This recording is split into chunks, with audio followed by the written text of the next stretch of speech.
Call now with your question. 888-318-7884. This is Catholic Answers Live. All right, let's head back to the phones. Anonymous is with us, and Anonymous is listening to Immaculate Heart Radio in California, and you are on the air with Trent Horn. Welcome. What's going on, Trent? What's going on? Not much. I'm just glad to be talking with you.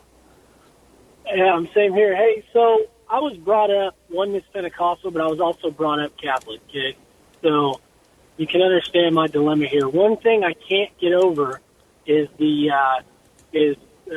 Mary being the co-redeemer, Mediatrix, and that dogma. I can't get past that.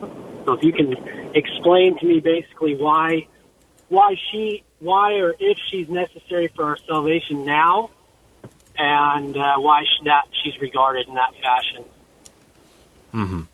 Yeah, and I would recommend, if you want to go into a more in-depth treatment of this issue, I would recommend my colleague Tim Staples. He has a great book on this subject called Behold Your Mother. So a defense of the Marian doctrines. So what you described, the doctrines of Co-Redemptrix and Mediatrix of graces, those are not dogmas. They're not dogmas of the church. There's a difference between doctrine and dogma. Dogma is an infallible teaching of the faith that requires divine and Catholic faith to assent to.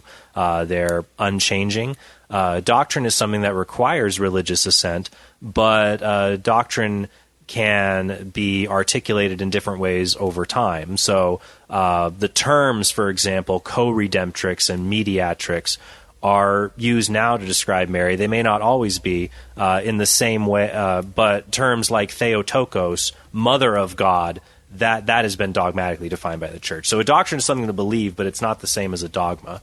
So the question is, well, what about these doctrines? Do they take away from Christ or not? And I think that comes to our understanding of them. When the Church says, for example, that Mary is co-redemptrix, it doesn't mean that Mary redeems us in the same way that Christ does. It means she cooperates with the redemption.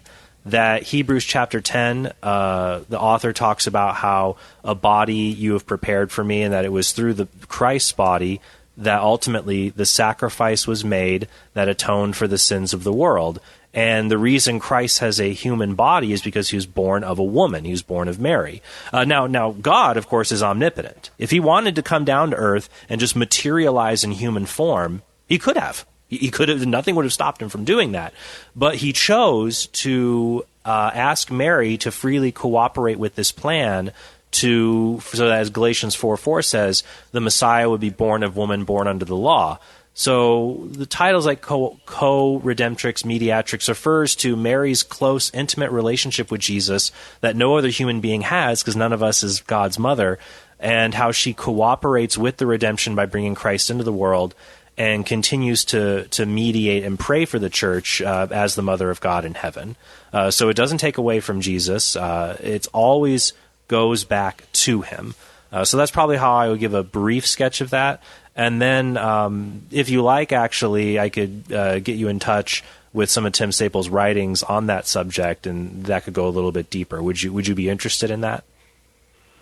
I think with you defining the difference between, dogma and a teaching answered it for me. I think that's enough.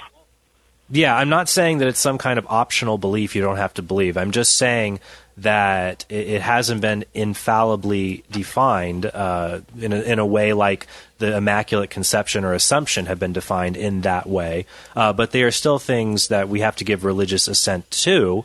And there are discussions about, well, what language should we use to describe Mary's unique role in the history of salvation? But no one denies Mary has this unique role, and that we should understand the intimate relationship she has with Christ, our Redeemer, and Christ who still intercedes with us, and Mary, who is really mother of all Christians, just as we see in John 19:25 that the Apostle John is given to her, and we see in a spiritual sense in that passage that all Christians have been given to Mary to pray for them, because she is the mother of God, and she loves Christ Church and prays for all of us to come to a better knowledge and intimate communion with him. So thanks so much for calling that. But if you want to go deeper, definitely check out Behold Your Mother by Tim Staple.